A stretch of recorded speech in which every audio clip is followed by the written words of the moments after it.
dentro de ese riesgo geopolítico también entran en los procesos electorales que tenemos este año. Estados Unidos, las elecciones más importantes. ¿Qué grado de nivel de riesgo supone esto? Es un nivel de riesgo alto. Bueno, pues es alto, pero no se está materializando y el mercado parece que está anestesiado. Es la primera economía del mundo. A mí el proceso electoral de Estados Unidos me preocupa mucho. Quien salga y me preocupa cómo va a aceptar el otro candidato, lo que suceda. Efectivamente, para nosotros la selección de Estados Unidos es un foco de incertidumbre y de riesgo.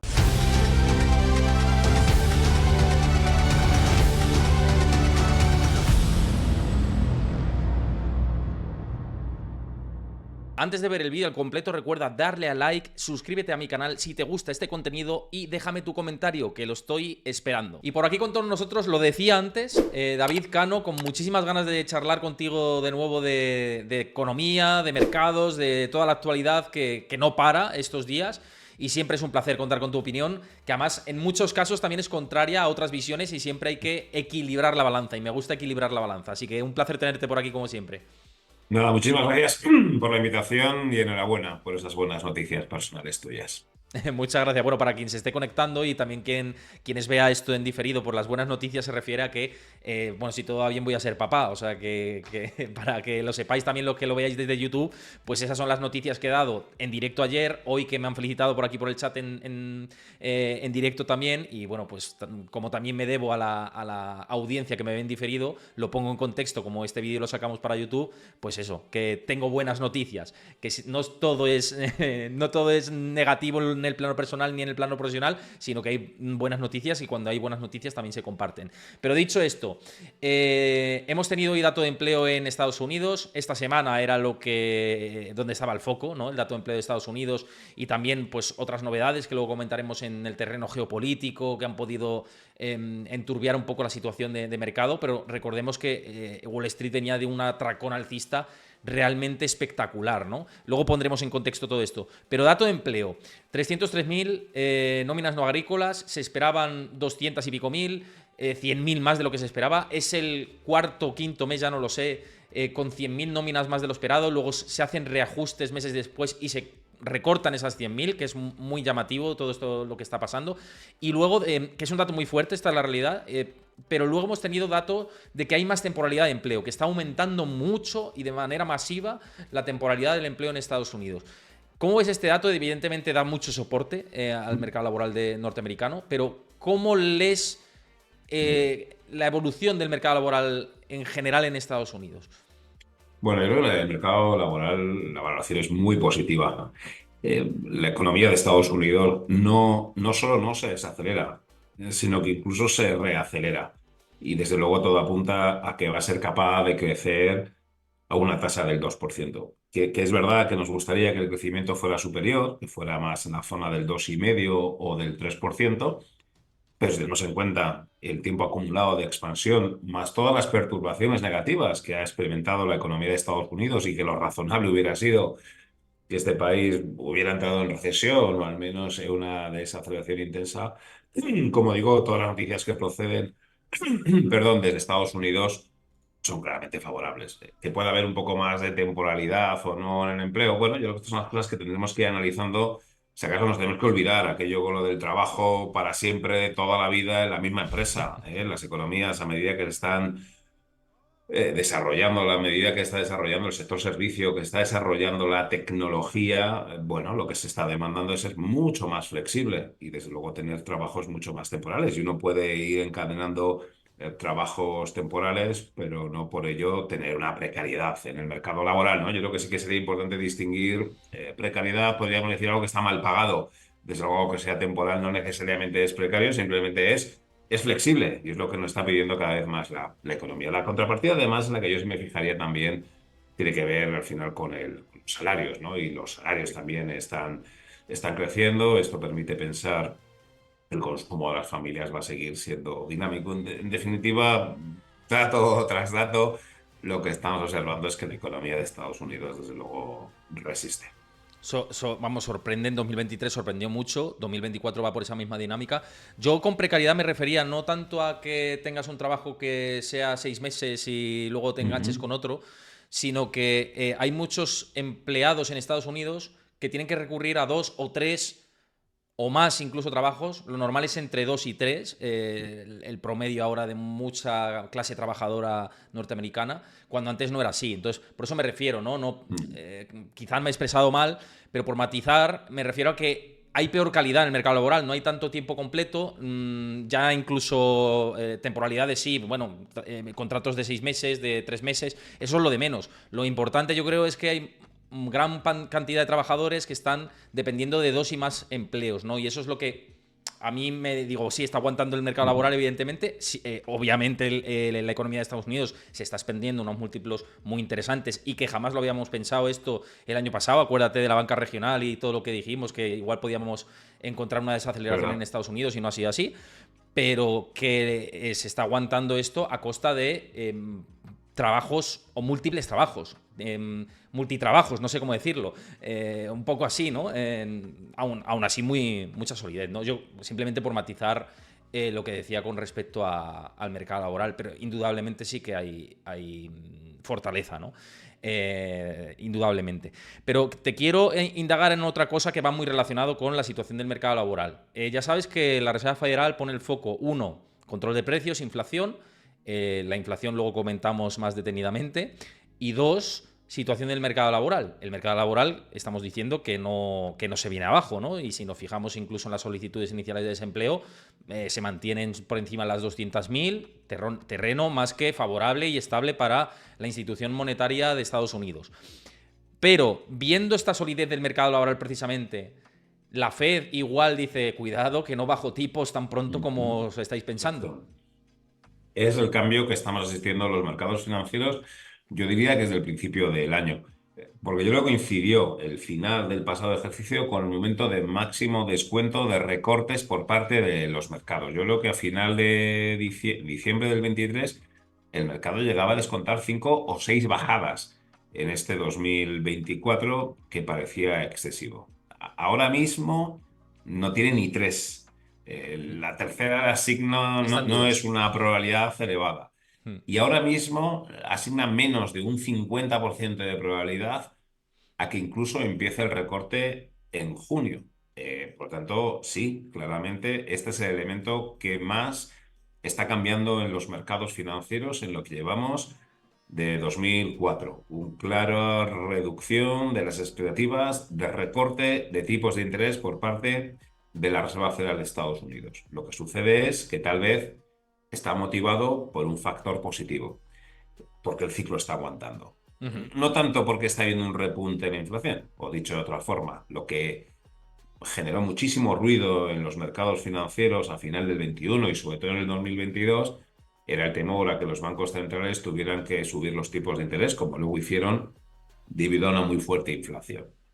O dicho de otra modo, si en este 2024 los mercados estuvieran corrigiendo la senda de recortes de los bancos centrales porque la inflación estuviera sorprendiendo al alza, desde luego las bolsas no estarían subiendo. Lo que pasa que, digámoslo, los mercados están reconsiderando la senda de bajadas de los bancos centrales porque el ciclo económico está resistiendo. Y es verdad que alguno puede decir en el seno de la Fed, ¿por qué voy a bajar los tipos de interés si tengo prácticamente pleno empleo? Si el PIB crece al 2 y pico por ciento, si además, bueno, pues la inflación está en la zona del 2,5 del 3%. En definitiva, ¿por qué voy a bajar los tipos de interés si el ciclo sigue siendo expansivo? Y eso es por lo que en esta ocasión ese cambio de expectativas para la política monetaria no está afectando a la renta variable, porque, insisto, está debiendo a una constatación de que el ciclo de Estados Unidos aguanta. Aquí surge otro debate muy interesante. Este ciclo no aguanta tanto en Europa. Aquí, bueno, estamos Hmm. consiguiendo evitar la recesión, especialmente en Alemania, pero poco más. La pregunta es, oye, ¿y si no baja la Fed, bajaría entonces el Banco Central Europeo? ¿Se atrevería el Banco Central Europeo a bajar? ¿Podría hacerlo? Porque tenemos que ser conscientes de que si la Fed no baja los tipos de interés y el BCE sí lo empieza a hacer, wow, entonces igual el dólar se deprecia en exceso y eso igual mete algo de presión inflacionista en el caso de la zona euro y entonces igual el Banco Central Europeo no podría recortar los tipos de interés. Bueno, de eso es de lo que tenemos que discutir, pero indudablemente el mercado está reduciendo su expectativa de recortes por parte de la Fed y podríamos decir que hoy mismo ni siquiera descuenta los tres recortes y que no está tan claro que el mercado esté pensando que la Fed vaya a bajar ni siquiera a partir de junio de este año. Fíjate, con esto que dices del Banco Central Europeo, que me parece un debate súper interesante y que está, además, en todas las casas de análisis ya de, oye, ¿va a bajar antes en esta ocasión el Banco Central Europeo antes que la Reserva Federal? ¿Sería la primera vez que esto sucede? Pues fíjate, yo me mojo, yo creo que sí. ¿Por qué? Porque Alemania está en recesión, lo que dices tú, aunque sea una recesión técnica. Bueno, el desempleo está empezando a aumentar en Alemania, está en los peores niveles desde el 2021, que tampoco eran muy elevados, pero es cierto que empieza a haber desempleo. La manufactura ya ves cómo está en Alemania, un país completamente industrializado. Francia está estancada completamente y luego hay otros países, que en este caso son los periféricos, como es el caso de España, que sí resisten o están resistiendo mejor dentro de este ciclo y que están equilibrando algo la balanza. Pero claro, la inflación en Europa se está acercando más al 2 que al 3. Y con una inflación más cerca del 2 y el 3, con un desempleo aumentando en Alemania, que en teoría el Banco Central Europeo solo en su mandato tiene control de precios, punto. No tiene que mirar el desempleo, aunque lo miren de reojo. Y para que tampoco es cierto que el debate aquí, más que, oye, vamos a bajar los tipos, es con qué intensidad. Y me refiero, y te lanzo la pregunta, porque creo que lo que sí que está mirando el Banco Central Europeo es el efecto divisa. Es decir, no bajemos mucho los tipos porque vamos a importar inflación otra vez si el dólar sigue fuerte y si la Reserva Federal baja una o dos veces este año los tipos de interés. A ver si vamos a bajar nosotros tres o cuatro y el euro se nos va de madre y se nos va al 1,02 otra vez o al 1 y entonces importamos más inflación. No sé cómo ves esto, porque es un debate Sí, interesante que yo sí, creo que sí, no se sí, está sí, tratando sí. mucho. Lo es, y es la constatación de una divergencia en el ciclo económico. Hemos empezado diciendo que qué bien la economía de Estados Unidos, pero no es así. La economía de la zona euro, e incluso la zona euro, si consigue crecer algo, es gracias a la periferia, gracias a Portugal y gracias a España, que consigue mantener un ritmo de crecimiento del PIB del 2%, pero no Alemania, que como digo, está estancada o en recesión. El Banco Central Europeo se equivocó. Las últimas subidas de tipos de interés no la tendría que haber hecho. La subida de septiembre, hoy lo sabemos, caemos en el sesgo retrospectivo, ya lo sabíamos que tenía que no haber bajado los tipos de interés, pero es verdad que en esas últimas subidas de tipos de interés el Banco Central Europeo se equivocó y por lo tanto debería recular, debería corregir lo que fue un error. Lo que sucede es que efectivamente este tipo de caso que se pone de ejemplo cuando uno gestiona global macro, cuando uno trata de entender la economía, la macroeconomía, la evolución del tipo de cambio responde a muchas variables. Pero a una clara es el diferencial de los tipos de interés. De tal forma que aquellas monedas que tienen tipos de interés más altos pueden tender a la apreciación y las monedas con tipos más bajos a la depreciación. Y este sería el caso de Europa y Estados Unidos, sobre todo si el BCE baja y la Fed no. Si se amplía ese diferencial de tipos de interés, como digo, lo razonable es que el euro se deprecie. Y como muy bien señalabas tú, cuando tu moneda se deprecia, bueno, pues evidentemente lo que importas te cuesta más, sobre todo si eso que estás importando está denominado en dólares, que nos pasa en Europa con el petróleo. Eso se llama efecto pass-through. El pass-through es como una depreciación de la divisa, pues te afecta a tu inflación. Y el Banco Central Europeo en eso pues puede tener un punto de temor. Oye, yo bajo los tipos, no lo hace la Reserva Federal, el euro se me deprecia y se me va a 0,90, por ejemplo, o 0,92, y eso igual me mete tres o cuatro décimas de inflación. Que no me gustaría porque estoy reconduciendo la inflación hacia el 2%, pero a ver si ahora la inflación se va a ir para arriba, entonces no puedo bajar los tipos de interés. Bueno, este es el tipo de puzzle, este es el tipo de debates que tienen los macroeconomistas y que tienen los bancos centrales. Pero creo que si hoy el Banco Central Europeo tuviese que decidir, oye, bajo los tipos de interés, aunque esto me provoque un poquito más de inflación, creo que esa debería ser la respuesta. Porque efectivamente en Alemania tiene un problema de crecimiento económico y no solo, estamos viendo también, por ejemplo, mercado residencial, allí sí estamos viendo caídas en el precio de vivienda. Volvemos otra vez a ver que dentro del conjunto del área euro pues no hay convergencia.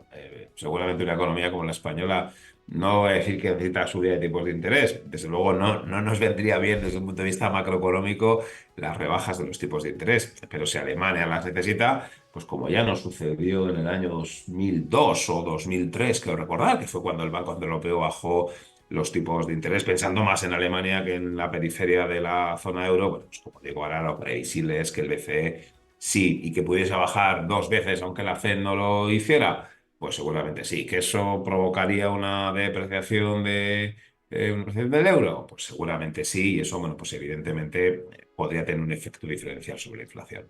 Cuando dices que no nos vendría bien una baja de tipos de interés aquí en España, ¿te refieres a que se puede recalentar mucho la economía y generar problemas de inflación? Sí. Bueno, la economía española está aguantando. El ritmo de crecimiento del Producto Interior Bruto es un 2%. Estamos viendo una reconducción de la inflación, pero es más lenta que en otros países porque, lógicamente, hay una presión de la demanda. Las perspectivas que tenemos para este año, por ejemplo, el sector turismo, son espectaculares. En el arranque de año estamos haciendo un récord. Ya sé que el turismo no lo hace en los primeros 3 meses del año, ¿no? Pero las evidencias que estamos teniendo es que la economía de España está mostrando un gran comportamiento relativo. Y por lo tanto no sería bueno desde el punto de vista, efectivamente, ¿no? Del diferencial de inflación, de la posición de la balanza por cuenta corriente, de un potencial recalentamiento, meterle ahora un chute vía unos tipos de interés mucho más bajos. Esto no es la situación que teníamos en el año 2002 o 2003. Pero es cierto que desde un punto de vista monetario, si estábamos diciendo al principio que seguramente Estados Unidos igual no tiene por qué bajar los tipos de interés, eso mismo es aplicable para una economía española donde seguramente tampoco tendríamos por qué bajar los tipos de interés. Pero, ¿te parece como que... A ver cómo lo explico. ¿Crees que la Unión Europea y Christine Lagarde está como entre la espada y la pared de decir, es que Ujú. es elegir entre susto y muerte? ¿Qué hago, no?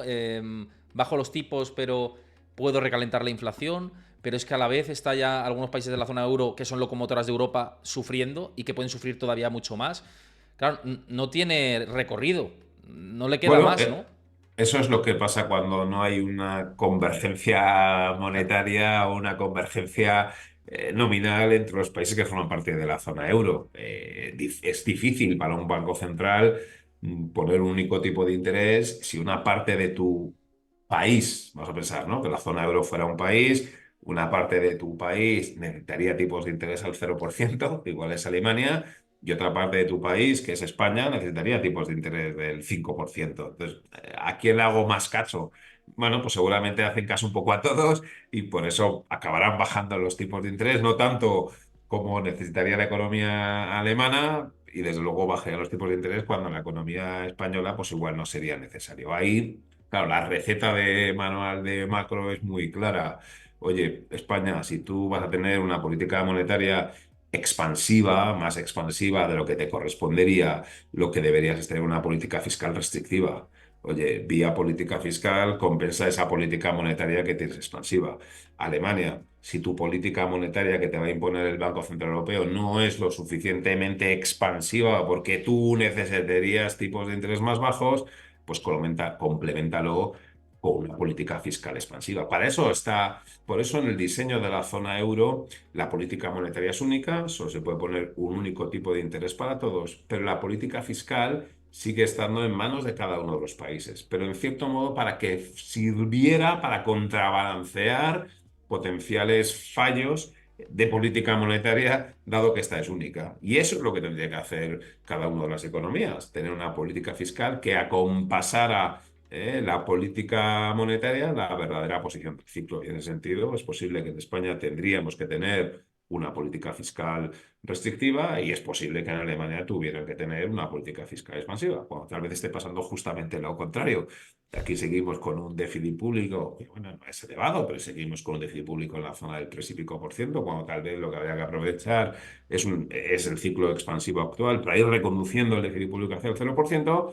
Y Alemania, no pasa nada, no es pecado cuando las cosas no te van bien, cuando además tú tienes un nivel de endeudamiento tan pequeño, tira de gasto público y trata de dinamizar un poco la economía, porque si esperas que te lo haga el Banco Central Europeo poniendo una política monetaria súper expansiva, no va a ser el caso. Y bueno, pues si quieres que haya crecimiento del Producto Interior Bruto, pues lo suyo es que tuvieras una política fiscal algo más expansiva. Antes de volver a entorno global, perdón, y Estados Unidos, que hay que tocar muchas cosas todavía y sé que muchos estáis pendientes. Por cierto, tenéis el chat para comentar. También si lo veis esto desde YouTube, oye, ¿estáis de acuerdo con lo que estamos comentando? ¿Qué os parece el análisis? Dejad vuestro like, vuestro comentario y suscribiros al canal si no lo conocíais. También aquí en directo os podéis suscribir y seguir el canal. Yo os lo recuerdo porque hay mucha gente que me ve de nuevas y a lo mejor se le olvida darle a seguir si le gusta el contenido. Pues está bien que así estamos en contacto y os saltan las alertas cada vez que estamos en directo, tanto aquí como cuando subimos vídeos en YouTube. Yo os lo digo porque merece la pena activar la campanita y los recordatorios para saber que estamos en directo. Pero antes no lo he dicho, que David Cano es socio de analistas financieros internacionales de AFI y vosotros hacéis también perspectivas y estimaciones. Muchas veces te he preguntado, antes de irnos, como digo, a Estados Unidos, sobre perspectivas respecto a tipos de interés y lo que está ligado a los tipos de interés, que por ejemplo es el Euribor. Hay mucha gente que está hipotecada y dice, joder, pues me preocupa, ¿no? La evolución del Euribor y ver, también hay gente que quiere comprarse una casa nueva y a lo mejor quiere esperarse y ver un tipo de interés más lógico y tener ofertas bancarias mejores, ¿no? Desde AFI, vosotros, ¿qué perspectivas veis para el Euribor este año, teniendo en Sí. cuenta este contexto de que quizá haya bajada de tipos de interés en junio según descuenta el mercado Muy y bien. otras dos más? Pues es muy buena pregunta porque hombre, yo creo que los que nos están viendo tienen un conocimiento financiero elevado, pero voy a comentarlo porque es la gran pregunta que se nos hace. ¿Por qué el Euribor 12 meses está bajando desde octubre? Yo creo que en octubre llegó a estar en la zona del 4,25 y ahora está simplificando mucho, ¿no? Zona del 3,65. Presentar por qué ha bajado el Euribor si no ha bajado tipos el Banco Central Europeo, porque como muy bien has señalado, el Euribor lo que hace no es el tipo actual del Banco Central, o no solo es el tipo actual del Banco Central, más donde cree el mercado que va a estar el tipo del Banco Central en los próximos 12 meses. Por lo tanto, el Euribor tiene más componente de expectativas de dónde piensa el mercado que van a estar los tipos de interés que realmente dónde estén hoy los tipos.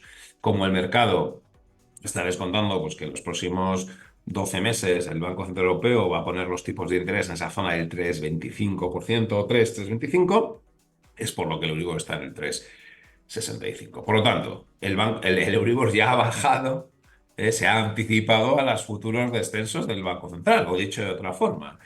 ¿Qué tiene que pasar para que el Euribor siga bajando? Bueno, que el Banco Central efectivamente confirme que va a bajar los tipos de interés o que incluso anticipe que va a bajar por debajo de ese 3,25. Parece difícil que el Banco Central Europeo vaya a bajar por debajo de ese 3,25 porque, insisto, ante un escenario de un PIB creciendo al 0,5 y una inflación al 2,5, pues obviamente el tipo de llegada va a ser el 3. Con un tipo de llegada del 3, pues el Euribor debería estar en la zona del 3,25. Esa es la forma que tenemos de Es el pensar suelo que veis, los ¿no? El analistas macro. 3,25. Exacto. 3,25 sería el tipo del Euribor. Y alguno puede decir, pues qué poco va a bajar el Euribor. Del 3,65 al 3,25 cuando me estáis diciendo que el Banco Central va a bajar del 4,5 al 3. Ya, es que gran parte de lo que tiene que bajar el Euribor Ya está ya lo ha descontado. hecho en los últimos meses. Pero bueno, yo creo que de aquí a 12 meses un Euribor goteando la baja hacia la zona del 3,25% sería lo razonable. Y luego, si nada raro pasa, si no viniese un hard landing que no descontamos ahora mismo y demás, Ujú. ¿ves el Euribor estable entre el 3,25, 3,25 durante todo Sí, 2025? Porque de aquí a esa, 2024 nos queda claro, el suelo, desde tu punto de vista, desde AFI, es 3,25, ¿no? Pero de cara al 2025, sobre el papel actual, la foto ya sabemos que se mueve, ¿lo veis también estable ahí? sí, porque básicamente lo que estamos diciendo es que los bancos centrales no tienen que bajar los tipos de interés porque vayamos a sufrir una recesión. Simplemente tienen que ajustar los tipos de interés a un escenario de riesgo de inflación que finalmente no se materializó. Es decir, cuando el Banco Central Europeo subió las últimas veces los tipos de interés, casi lo hizo más porque había una cierta sobrereacción de la inflación. Bueno, si esa sobrereacción de la inflación se ha disipado, si los temores a que la inflación se iba a enquistar en la zona del 4 o del 5% han desaparecido y vamos a un entorno de inflación en la zona del 2, 2,5, eso es compatible con un tipo de interés, como digo, del 3, 3,25. ¿Qué tendría que pasar para que el Euribor cayese por debajo del 3? Tú lo has dicho, recesión. Verdaderamente recesión. Resulta que nos equivocamos en el escenario y dentro de un año estamos hablando que la economía está en recesión porque está en recesión Estados Unidos o porque se ha hundido el mercado inmobiliario o a saber cualquier otro factor de riesgo, entonces diremos, no, cuidado. Entonces sí que tenemos que asistir a tipos de interés más en la zona del 2% o del 1,5%. Claro, sin embargo, si por lo que sea el ciclo económico se reacelera o si volvemos a tener presiones inflacionistas asociadas a factores de oferta como los cuellos de botella. Bueno, pues entonces tendremos que cambiar nuestra previsión y tendremos que decir que el Euribor va a subir. Pero eso es, este escenario de un Euribor al 3,25 es un escenario de crecimiento bajo, pero crecimiento, no recesión, y una inflación muy en línea con el objetivo de los bancos centrales, que es eso, es una inflación en la zona del 2,5%, que es lo que hoy pensamos que va a suceder. Es que en realidad Europa lo tiene muy difícil, como decía antes, porque ahora tiene frentes abiertos en la parte geopolítica, ¿no? También estamos viendo cómo, y a esto volvemos a la globalidad, al entorno global, pero relacionado con Europa, cómo en Oriente Medio otra vez las tensiones, pues parece que no está clara la cosa, ¿no? Y el barril de crudo Brent está ya por encima de $90. Es más presión en la inflación. Claro, el Banco Central Europeo puede bajar tipos, pero no mucho. Es lo que estás Eso diciendo, ¿no? es, eso Porque, es, porque si eso no la es, eso inflación se es. le va otra vez. Exacto, es un pequeño fine-tuning. Es compensar las dos o tres o cuatro últimas subidas que igual no tuvo que hacer. Vamos a decir, para contar, todos lo hubiéramos hecho. Seguro que muchos de los que nos están escuchando hubieran incluso subido más los tipos de interés y están pensando que no habría que bajar los tipos de interés. Bueno, es que hace un año la inflación estaba en el 8% y había temor a que no se bajara, ¿no? Por lo tanto, podemos pensar, oye, pues que hizo bien el Banco Central Europeo con los datos que tenía entonces. Hoy, con los datos que tenemos ahora, nos damos cuenta que las últimas subidas no eran necesarias. Bueno, pues ajustémoslas. Es decir, y esto creo que es importante, no sé si soy capaz de transmitirlo, no es tanto bajar los tipos de interés, sino corregir anteriores subidas. Alguno dirá que es lo mismo. Bueno, para mí no es lo mismo, ¿eh? Para mí es esto, es más corregir subidas que no tanto hacer bajadas de tipos de Es interés. decir, 75 puntos básicos, dirías tú, más o menos, aprox. 75, 100, exacto, eso es un poco más o menos lo que igual fue un exceso de subida de tipo de interés. Esto abre un debate que teóricamente o teórico que es muy, muy interesante, que es ese tipo de interés neutral, ¿no? Sí. Es un poco lo que decimos siempre. Dejadme que ponga un ejemplo de nuestro día a día. ¿Usted cuántas calorías tiene que ingerir para no engordar, para no tener colesterol, para no tener ácido úrico y tampoco para adelgazar y tener un problema? Bueno, cada uno tiene las suyas, ¿no? Pues unos 1.500, 1.800, 2.000. Bueno, pues aquí pasa un poco lo mismo. ¿Y de cuál debería ser el tipo de interés neutral que hiciera que una economía no se recalentase? Pero cuidado, que tampoco provocara que la economía se frenase y que permitiera que la inflación se recondujera hacia el 2%. Cuidado, que no se me vaya muy arriba, pero que tampoco se me caiga la inflación. Ese tipo, ¿dónde está ese tipo de interés? Esto que parece una obviedad y una cosa muy sencilla, no es tan sencilla, porque depende de la estructura poblacional, depende del envejecimiento, depende de tu balanza. O sea, son muchas las variables que entran a jugar, igual que, insisto, tu Sí. número de calorías que Es una tienes que buena ingerir, pues comparación. depende de tu actividad física, de tu edad, de muchas cosas. Bueno, podemos pensar que existe cierto consenso en que ese tipo de interés está en la zona entre el 2 y el 2,5%. ¿Vale? Ese sería un poco el tipo de interés. Hay quien dice, ya, pero tiene que ser un poquito más alto porque tengo una política fiscal que es algo más expansiva de lo habitual. Y por tanto no te quedes con un 2, 2,5, sino meter un poquito más arriba hasta un 3, 3,25%. Y además igual tiene que ser un poquito más alto porque estamos en un proceso de desglobalización que va a meter un poquito más de inflación de la que hemos tenido tiempos atrás. Y bueno, y además meter un poquito menos porque hay un proceso de longevidad y envejecimiento. En estos son los términos en los que piensan los macroeconomistas y estos son los términos en los que piensan los banqueros centrales. Fijaos que esto no cambia tanto, esto no es trading, ¿eh? Esto no cambia de la noche a la mañana, esto son tendencias que van modificándose de forma muy, muy lenta. Si todo eso lo metemos en la coctelera y me preguntas a hoy, diríamos que sí, que ese tipo de interés neutral, ese tipo de interés medio debería ser la zona del 2,5-3%. Estoy de acuerdo contigo en que me parece un debate súper interesante y es verdad, porque esto conjuga también pues con cómo se drena la masa monetaria mismamente en la Unión Europea. Que aquí hemos hecho un drenaje de la masa monetaria mucho más estructural, mucho más severo que en Estados Unidos, en realidad. Si nos fijamos en la M3 de la zona euro, comparativamente con lo que sería la M2 de Estados Unidos, que es más o menos lo comparable, lo que vemos es que, claro, ha habido una expansión fiscal tan potente en Estados Unidos que en realidad no ha habido una política restrictiva. De hecho, si te fijas en los índices de tensionamiento monetario de Estados Unidos, están en zona laxa. Han estado en zona restrictiva por los pelos y en Europa sí que han estado en zona restrictiva. Es decir, que en realidad, según la ortodoxia de un banco central, y hemos criticado mucho aquí al Banco Central Europeo y bueno, y a la Reserva Federal cuando dijeron que la inflación era transitoria y demás, pero ahora sí seguimos esta ortodoxia. En realidad, el Banco Central Europeo está siguiendo los cánones de lo que tiene que hacer un banco central ahora mismo, aunque se pasara, que estoy de acuerdo contigo en alguna subida de los tipos de interés, ¿no? No sé cómo ves Sí, tú esto, sí, porque es verdad sí, sí, que sí. conjugar la política fiscal con la monetaria, en Estados Unidos ni se han sentado Yellen y Powell, se empiezan a sentar ahora, pero para decir, oye, vamos a seguir esto activo, básicamente. Vienen Sí, sí. elecciones y cuidado. Sí, sí, efectivamente, cuando hablamos de política monetaria no solo hay que hablar del precio del dinero, sino también de la cantidad de dinero. Y la política monetaria ha sido tremendamente expansiva porque han puesto los tipos de interés cero o negativo, pero sobre todo porque crearon muchísimo dinero. En el caso del Banco Central Europeo, desde el año 2020 hasta el 22, creó 6 billones de dólares, de euros. Como sabéis, esa liquidez la creó de dos formas.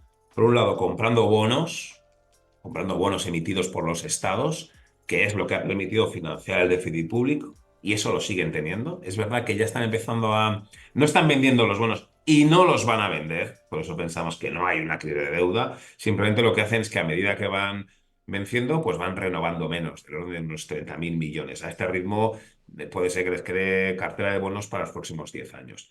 Donde sí se ha drenado toda la liquidez porque, insisto, parte de ese dinero lo creó para comprar bonos y lo otro para prestárselo a los bancos, las famosas TLTRO3.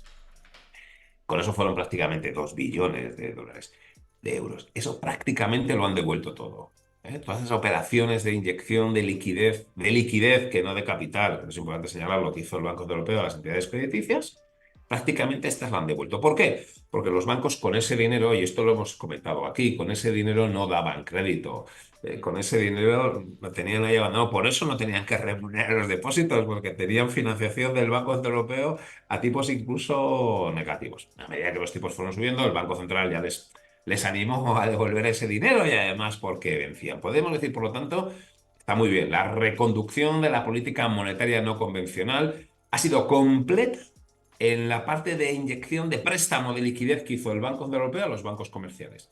Nula todavía, muy pequeñita, en la parte que hizo el Banco Central Europeo para comprar los bonos emitidos por los tesoros. Y esto tiene dos implicaciones. La primera, es verdad, ahora los bancos ya no tienen esa fuente de financiación que se llama Banco Central Europeo, que se llama TLTRO3. Me preguntaban el otro día, ¿eso va a provocar que empiecen a pagar, van a remunerar por los depósitos? Sí, solo sí. Los bancos necesitarán liquidez. Y para necesitar liquidez, tienen que estar creciendo el crédito. Y es que el crédito no está creciendo. Es decir, si mañana Está hubiese estancado. una demanda de crédito de la economía real espectacular y los bancos españoles necesitan 100.000 millones de euros para dar ese crédito, pues tendrían que intentar captarlo pagando más tipo de interés. Pero es que el crédito no está creciendo. Es que uno de los elementos súper diferenciales de estos últimos años es que el crédito no crece. El crédito está cayendo el crédito a las empresas, está cayendo el crédito a las familias. Eso es un elemento muy diferencial. Como el crédito no crece, los bancos no necesitan la liquidez y por lo tanto pensamos que los depósitos van a seguir sin estar remunerando por más que los bancos hayan devuelto toda esa financiación porque no necesitan liquidez, porque no está creciendo el crédito.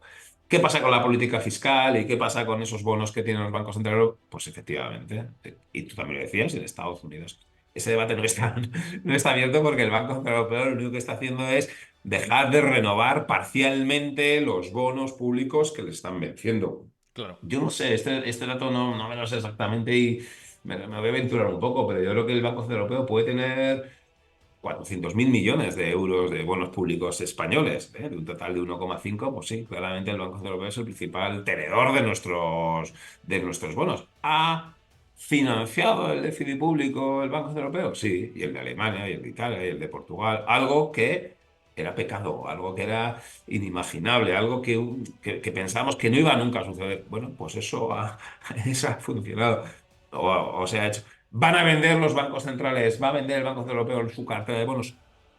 No parece. No, no, no, Pero no claro, tiene ¿quién compra pinta. esos bonos? Si es que ese es el debate, ¿no? Bueno, muy buena pregunta, pues nosotros. Mira, ahora voy a contar el Claro. caso nuestro de nuestra gestora y de los clientes a los que nos llevamos. Hace 4 años en nuestras carteras no había deuda pública y había un poco de deuda pública española, un poco de deuda pública italiana. Yo me tenía que frotar los ojos pues hace un año cuando empezamos a comprar bonos alemanes, bonos austríacos. Estamos comprando deuda pública, oye, porque está pagando tipos de interés que pensamos que va a estar por encima de la inflación. O sea, el bono alemán a 10 años ahora mismo está al 2,35, 2,40%. Eso a mí ya sí me sale a la cuenta, a las carteras más defensivas, porque un 2,40 de un bono a 10 años me sale más alto que lo que yo creo que va a ser la inflación en los próximos 10 años. Ahora, aquí este es el debate y antes decías, clave es predecir o tratar de tener una previsión de qué va a hacer la inflación. Para mí la inflación en los próximos 10 años va a ser del 2. Por lo tanto, a mí sí me sale a la cuenta comprarme un bono alemán a 10 años al 2,40 y un bono austríaco y un bono finlandés y un bono español y además porque los bonos que han emitido a muy largo plazo a los tesoros son bonos sostenibles, muchos clientes nuestros quieren tener carteras que sean ESG, van cuadrando un poco todas las piezas. A lo que voy es, los privados de forma directa con nuestros vehículos o nuestros clientes, hemos sustituido en gran medida a los bancos centrales como compradores de deuda. ¿Pero por qué? Porque han pagado tipo de interés. Si los tipos de interés de la deuda pública hubieran estado en el 0%, pues igual no lo hubiéramos comprado. Dice, y eso hasta ahora. ¿Qué pasa si mañana los estados vuelven a tener un déficit público elevado, del 10%? Pues que no sé si lo compraríamos, porque ya tenemos Claro. mucha deuda pública. O me tienen que Pero, pagar mucho más tipo de interés, o entonces igual los bancos centrales tienen que volver a comprar. ¿Por qué puede haber un fuerte incremento de la deuda pública? Bueno, pues porque igual hay una crisis, entonces igual los bancos centrales tienen que volver a salir. Pero ese fenómeno se ha producido. Ante un tipo de interés más alto, los privados nos hemos puesto a comprar bonos públicos y tenemos en todas las carteras, tenemos una posición en deuda pública que era inimaginable hace 3 años, cuando el bono alemán daba TIR negativa o el español daba un cero. ¿y estáis en duraciones largas? Me refiero, porque es verdad que con estas expectativas de tipos de interés que no se sabe todavía, hay mucha gente que dice, claro, es el momento ideal porque todavía puede haber muchos desbarajustes en el mercado de bonos. Yo mismo, ¿no? A nivel de inversor particular, estoy más en duraciones cortas que largas. En duraciones largas estoy más haciendo estrategias de carry, ¿no? Ir y salir y tal. Pero es verdad que una estrategia interesante, que yo no la estoy haciendo, ¿eh? Pero te lo pregunto a ti por si también Ujú. estás en ello, es bueno, cargar la cartera de bonos, aprovechar ir cobrando cupones y cuando esto repunte, pues ya vender en un momento óptimo. Te lo pregunto por qué Muy estrategias bien. estáis teniendo. Pues yo, la pregunta es, depende qué se alarga. Nosotros nuestras duraciones ahora mismo son en la zona de 3 y pico, que no está Ujú. mal para un inversor Sí, pero europeo no y son un 30 inversor años o 10 español. años, me No, no, imagino. no, no. Cuando hablas con un colega americano y le dices que tienes duración 3 y te dice, pero qué castaña es esa, duración 3. Eso es súper corto, porque un Claro. americano medio tiene duración 7 o tiene duración 8. Aquí es muy difícil tener duración 7 8. Nosotros la tuvimos, me acuerdo que en septiembre un poco pronto, en octubre un poco pronto, pero ganamos mucho dinero a partir de noviembre y diciembre con duración 7, pero es verdad que a cierre de año la bajamos muy, muy, muy drásticamente porque decíamos, cuidado, el mercado está descontando demasiadas rebajas de tipos de interés que no se van a producir. Oye, estuvimos acertados con el timing y ahora estamos subiendo. ¿Y cuál es la duración óptima para nosotros? Sí, la zona de 3. 3 Sí. años y medio nos parece que es un buen binomio rentabilidad-riesgo porque tengo un carry suficiente y no tengo excesiva duración. ¿Cuándo incrementaremos la duración o cuándo incrementaríamos la duración? Oye, si viéramos que el bono alemán se nos va claramente por encima del 2,5, si se va al Mm. 2,75, si se va al 3, que es donde llegó a estar, o el bono americano al 5%, entonces ahí sí, nos llevaríamos duraciones 5 o 6. O si temiéramos que viene una recesión, un hard landing de ese del que antes tú me decías, oye, si pensamos que viene un hard landing que va a llevar los tipos de interés al 1%, entonces compraríamos duración, no tanto por latir, sino porque si pensamos que van a ceder mucho los tipos de interés, los productos que más se van a revalorizar son los que tengan larga duración. Pero como no vemos ese hard landing, no tenemos súper larga duración, como tampoco vemos las tiras que tuvimos en octubre, pues no tenemos esa súper larga duración, y para nosotros una opción 3 que es ligeramente por encima del benchmark. Esto sí que es importante señalarlo porque insisto, para un inversor europeo y un español, bueno, duración 3 ya no está mal. Y en algunos casos, pues algunas carteras que asesoramos, pues igual duración 4, pero es difícil, ¿eh? O yo no recomendaría tener mucha más duración, insisto, es algo que piensas que estamos a las puertas de un hard landing.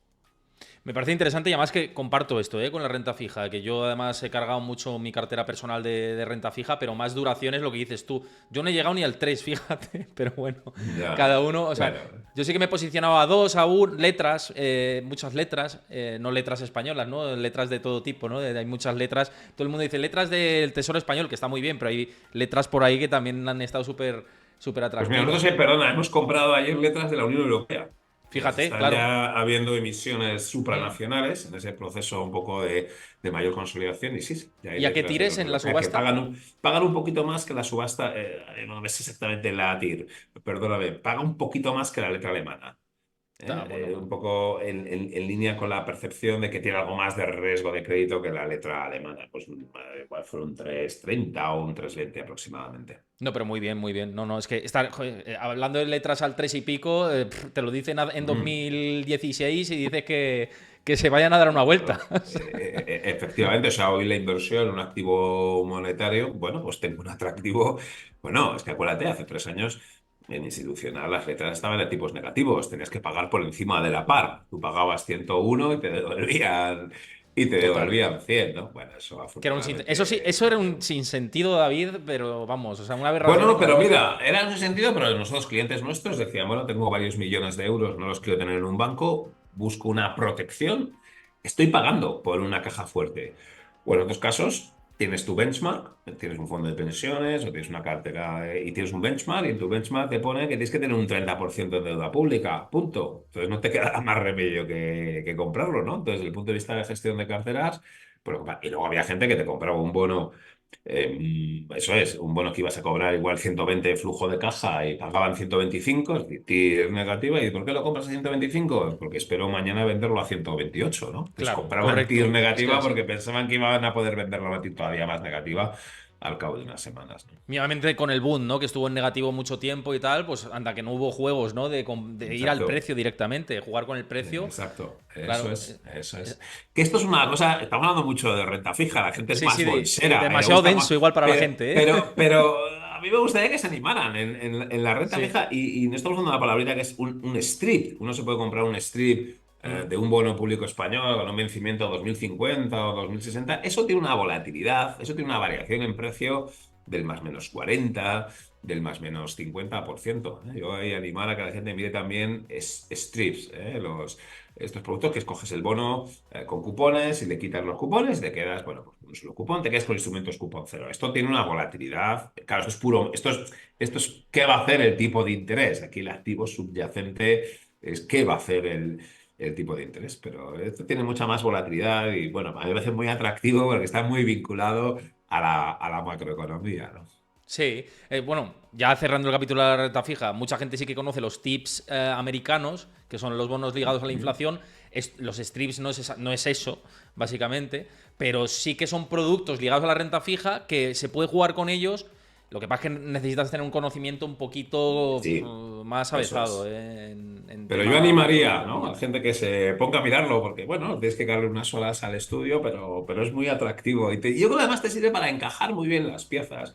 Aunque no quieras dedicarte a la renta fija, aunque no quieras entender la pendiente de la curva de tipos de interés, aporta información súper útil. Has hecho tú los tips. Efectivamente, si tú coges un tip y coges un nominal y haces un poco más o menos la diferencia, sacas la expectativa de inflación. Y por lo tanto, de ahí puedes extraer la información que tiene el mercado sobre la expectativa de inflación. Y eso para mí me parece que es un input súper importante, porque lo hemos visto Importantísimo. en los últimos años. Lo que vaya a Sí. hacer la inflación y lo que piense el mercado que vaya a hacer la inflación es que es lo que condiciona a los bancos centrales y es lo que va a condicionar el mercado bursátil, ¿no?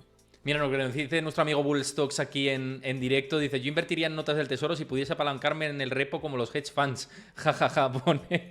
A ver, claro, pues es una Bueno, de todas estrategia, ¿no? formas, tú te puedes apalancar vendiendo futuros sobre el bono, ¿no? Uno puede hacer Sí, por posición corta de ejemplo, sí, futuros sí, sobre el Bund alemán, igual que está, ¿no? Pero bueno, en fin, que sí, hay derivados también sobre activos de renta fija donde uno puede hacer de todo, ¿no? Y estrategias de pendiente, ponerse de corto en el futuro sobre el 10 años alemán y largo, por ejemplo, en el corto. En fin, los futuros sobre tipos de interés a largo plazo y es un mercado tremendamente líquido, ¿eh? Y bueno, o sí, sí, animaría a sí. que la gente lo mire. Muy, muy, muy interesante. Desde luego que sí. Avanzando, que nos quedan 9 minutitos contigo, David, te quería preguntar también, pues todas estas tensiones, antes lo hemos tocado, ¿no? Con el petróleo, la inflación, riesgos que hay en el horizonte. Pero ¿cómo estás viendo la parte geopolítica? ¿Puede dar sustos a la economía y puede dar sustos también a los mercados? En Wall Street ayer vimos que la corrección se ocasionó principalmente por este factor geopolítico. También es verdad que habló Neil Kashkari, presidente de la Reserva Federal de Minneapolis, no tiene derecho a voto y fue muy severo y dijo, igual hay dos recortes de tipos. Y la gente decía, no, es que el mercado ha caído por Kashkari. Y digo, hombre, Kashkari no tiene derecho a voto, es un tío duro, de la línea dura de la Reserva Federal, pero también han salido otras veces miembros duros de la Reserva Federal y no se ha movido el mercado, quiero decir.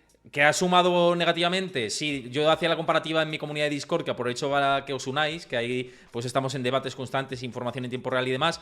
Y decía, esto es como si llueve y tienes un paraguas y hay un tío que te quita el paraguas. Pues es más ruido, ¿no? Que Kashkari meta ruido, pues no es bueno para el corto plazo en el mercado, pero lo determinante y la excusa que se han tomado los inversores después de tal niveles de sobrecompra que se había alcanzado, yo creo que es la parte geopolítica, ¿no? Irán, Israel, implicaciones en los precios de las materias primas y los petróleos, en las cadenas de suministro, si eso se acentúa. Yo creo que es el riesgo que valora el inversor, no sé tú cómo lo Sí, ves. sí, muy, muy de acuerdo. Al final, la geoestrategia es el gran riesgo. El riesgo puramente macro se ha disipado. Y comparado con hace 2 años, decíamos, oye, el riesgo macro es claro, riesgo de recesión y demás. Hoy, como os comenté en la primera parte, parece que el riesgo de recesión no es, que el riesgo de inflación, podemos discutir, pero más o menos tenemos gran visibilidad en el entorno macro, en el entorno geoestratégico. Evidentemente son muchos los focos de riesgo. Hablando de Oriente Medio, Oriente Próximo, China, Taiwán, no hay que olvidarlo, Rusia, Ucrania, las elecciones de Estados Unidos. Estoy muy de acuerdo en que hay un montón de focos de riesgo que nos preocupan.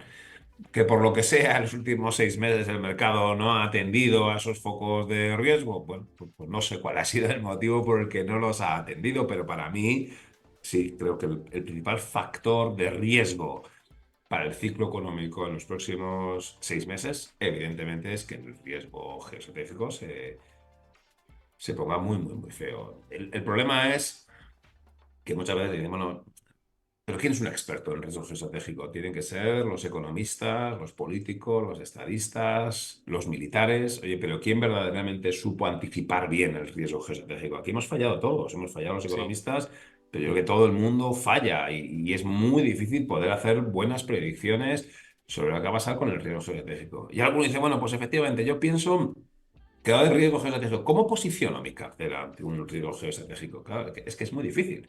Porque solamente ese riesgo geoestratégico no sabes cuándo se va a materializar y no sabes con qué intensidad. ¿Y qué haces? ¿Te pones súper largo en duración? Bueno, efectivamente, alguna de las vías, quien piense que los riesgos geoestratégicos se van a materializar y se va a poner muy feo el entorno, pues ya está, pues me compro un bono a súper largo plazo. Porque otra cosa es complicada. Otra cual podría ser, pues comprarte opciones put sobre el índice bursátil con un strike, pues no sé, un 85% un 85 de money, que te es más barato. Si te compras una put, vencimiento diciembre de este año o marzo del próximo, es cara porque está alejada en el vencimiento, pero la puedes abaratar si te compras, eso es, un strike un 15% por debajo del spot y además ahora como la volatilidad implícita está algo baja, pues salen un poquito más baratas. Esa podría ser, ¿eh? Y ante el riesgo que yo tengo de que haya una perturbación geoestratégica que no sé dónde va a estar ni cuándo se va a materializar y realmente no hay ningún experto que me diga dónde Con está, dos claridad días esto, de claro. alternativa, oye, me compro un bono con muchísima duración y me compro una put al 85% el vencimiento a marzo sobre el stake del spot, ¿no? Out of the money. Y luego todo lo ligado al sector energético, si se producen estas perturbaciones, se va a calentar eso también. Exacto, En ese escenario, exacto. ¿eh? Estamos hablando Exacto, hipótesis. eso es, exacto, no es nuestro escenario central, pero oye, si esto se pone feo, exacto, todo lo que tiene que ver con... Y bueno, luego el oro, ¿no? Al final el oro que Eso sigue es. subiendo y sigue subiendo y me da igual que haya riesgo, que no haya riesgo. Bueno, aquello sí que está funcionando bien. Nosotros en todas las carteras siempre nos gusta tener un poquito de oro porque sí se demuestra que es un buen activo diversificador, ¿verdad? Y bueno, y eso tiene pinta de que sigue subiendo y de que puede seguir en máximos históricos. Bueno, sería otra de esas posibilidades, va a tener una cierta diversificación, una cierta cobertura. Y como digo, el oro ahí sigue en máximo, sigue habiendo cierto momentum y seguimos largos en oro. Yo soy muy de oro, ¿eh? La gente lo sabe de mi comunidad. No es una recomendación, es una estrategia personal. Cada uno tiene que asumir sus riesgos y complementar sus propias estrategias. Pero yo voy cargadísimo de oro. Y de hecho, ligado con el oro, ¿las mineras cómo las ves? ¿Les Sí. has echado un ojo también y ves interesantes ahí? Sí, nosotros, fíjate, en el caso de las mineras no invertimos en las mineras. Entendemos que nosotros somos muy cartesianos. El riesgo equity, lo que yo puedo ir de nuestras carteras globales, lo que podemos invertir en renta variable, preferimos invertirlo en una tipología de acciones que no tengamos otras proxy. Me explico. Sí. Invertir en mineras, en equity de mineras, para aprovechar una subida del oro, preferimos hacerlo a través del oro. Y que la parte de nuestras carteras que podemos invertir en renta variable, hacerlo en aquellas acciones que te dan cosas que no te dan otros. Por ejemplo, pues invertir en tecnología o, por ejemplo, invertir en rentas por dividendo. Y por eso la inversión en mineras no las tenemos, porque entendemos que es un punto redundante con una posición que tenemos en oro y preferimos que la beta al oro tenerla a través del lingote, mientras que la beta equity tenerla a través de puras acciones. Una última antes de irte, que sé que te tienes que Ujú. ir, que tienes una reunión muy importante a las 5, pero a ver, hemos hablado de riesgos geopolíticos. Dentro de ese riesgo geopolítico también entran en los procesos electorales que tenemos este año. Estados Unidos, las elecciones más importantes, pero también tenemos Reino Unido, tenemos elecciones europeas, tenemos elecciones en la India, en muchísimos países, ¿no? ¿Qué grado de nivel de riesgo supone esto? Sobre todo Estados Unidos. Yo creo que es el principal motor de a ver qué pasa, ¿no? Y cómo se configura el puzzle mundial. Sí, pues como decías, es un nivel de riesgo alto. Bueno, pues es alto, pero no se está materializando y el mercado parece que está anestesiado, pero es alto lo de Estados Unidos. eh, eh, Cualquiera de los dos candidatos tiene sus debilidades. Cualquiera de los dos candidatos genera, desde luego, polémica. Es la primera economía del mundo. A mí el proceso electoral de Estados Unidos me preocupa mucho. Me preocupa el propio proceso, me preocupa quién salga y me preocupa cómo va a aceptar el otro candidato lo que suceda. Efectivamente, para nosotros las elecciones de Estados Unidos es un foco de incertidumbre y de riesgo que no está, parece, cotizando en los mercados financieros. Y alguien no me puede decir, vale, tienes razón, pero ¿qué hago con mi cartera? No lo sé. Si vuelvo otra vez un poco a lo que decía, ¿no? Es que no lo sé. No sé cómo hay que hacer, no sé si es que tenemos que reducir algo la sobreponderación a renta variable, no sé si tenemos que tener esas compras de put, no sé si tenemos que tener esas posiciones largas o esos activos diversificadores, ¿no? Porque verdaderamente lo que estamos viendo es que el mercado, bueno, pues parece que no le asigna demasiada probabilidad. Por lo que empieza el mercado, en el caso de Trump, oye, ya está, de aquí a noviembre más o menos nos hemos podido quitar la incertidumbre, va a ganar Trump y la duda es qué pasará cuando gane Trump. Oye, cuando gane Trump, ¿realmente va a poder hacer cosas? ¿Realmente qué va a hacer con Ucrania? ¿Qué va a hacer con la OTAN? ¿Qué va a hacer Con con China. China? Son suficientemente factores suficientemente importantes como para que tuviéramos que hablar más de ello y que el mercado estuviera pidiendo una prima por riesgo. Pero es verdad, insisto, que no la está teniendo. Durante un Ah, tiempo la está teniendo. Ojo, era lógico. Bueno, pero hoy y esto muchas veces pasa, ¿no? Yo como macroeconomista, como gestor, en ocasiones me conformo con diagnosticar qué está pasando ahora.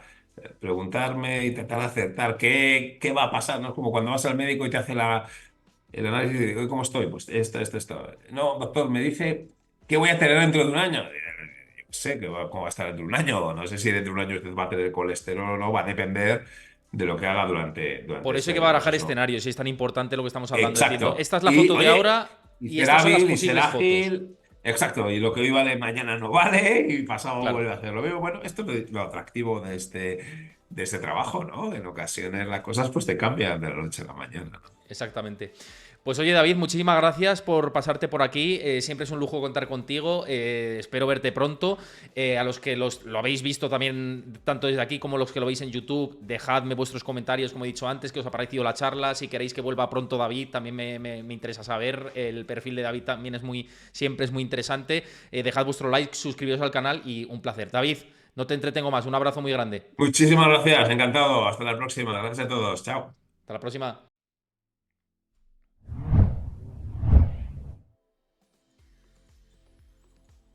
Bueno, gente, pues ya llegamos al final del programa. Espero que os haya gustado la charla. Decís el Rojero, fenomenal charla, que vuelva. Navas de Tolosa también, querido amigo, muchas gracias. Bullstocks también decías que gran charla. José Manuel Rorro también decías que muy buena charla. Y el pelotero de Twitch.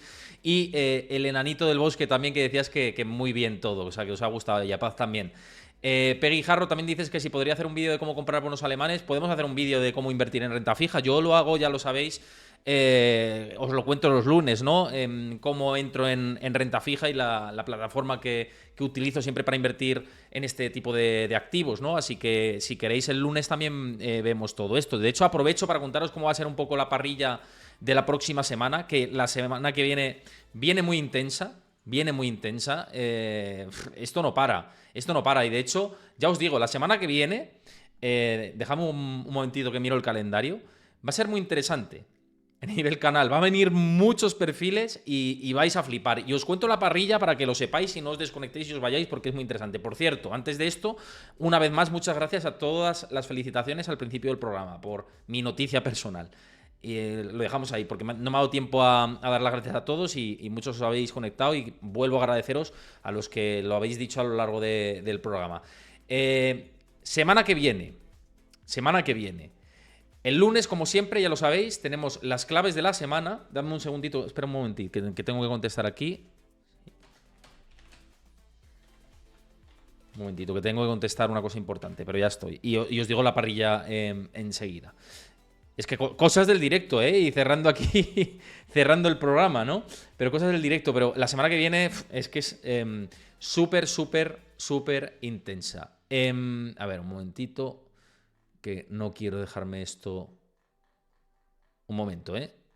Antes, no, por cierto, no os he dicho antes, cosa que es bastante importante, he lanzado ya el nuevo post de mi newsletter, que lo he centrado en oro. Hemos hablado antes con David Cano del oro y que si el oro es importante, que descuenta el oro. Yo he hecho un análisis más detallado del oro, lo que indica el oro, y ligado con la situación macro general y de mercados, ¿vale? Y también un poco recopilando alguna opinión que me han dicho desde Wall Street, aunque no he tenido mucha ocasión esta semana de estar en contacto con mis fuentes habituales, pero sí, pues algún mensajito hemos intercambiado, ¿no? Entonces, bueno, hablan de los tipos de interés y que esto de pensar en 3, entre 3 y 2, ¿eh? Hay ya expertos que dudan de bajadas de tipos de interés este año, si una o alguna, ¿no?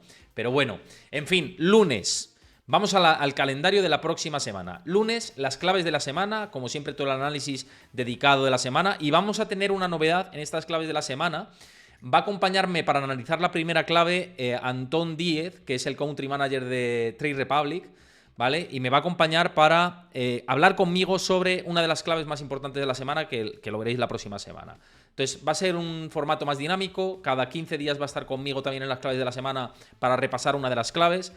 Y va a ser interesante también para que le preguntéis cuestiones y lo que sea. Entonces, este próximo lunes estoy en solitario con las claves de la semana, la mayoría del programa, y una parte del programa, pequeñita, 15 minutitos, 10 minutitos, 15 aproximadamente, pues estaremos con Antón para ver esto y también posibilidades de ahorro a largo plazo, etcétera, ¿no? Y su visión como ex banquero privado, que es ex JP Morgan, un grande, ya le tuvimos por aquí en el canal con BlackRock, a Antón Díez, y le vamos a tener cada 15 días, así que yo creo que va a daros una visión muy interesante.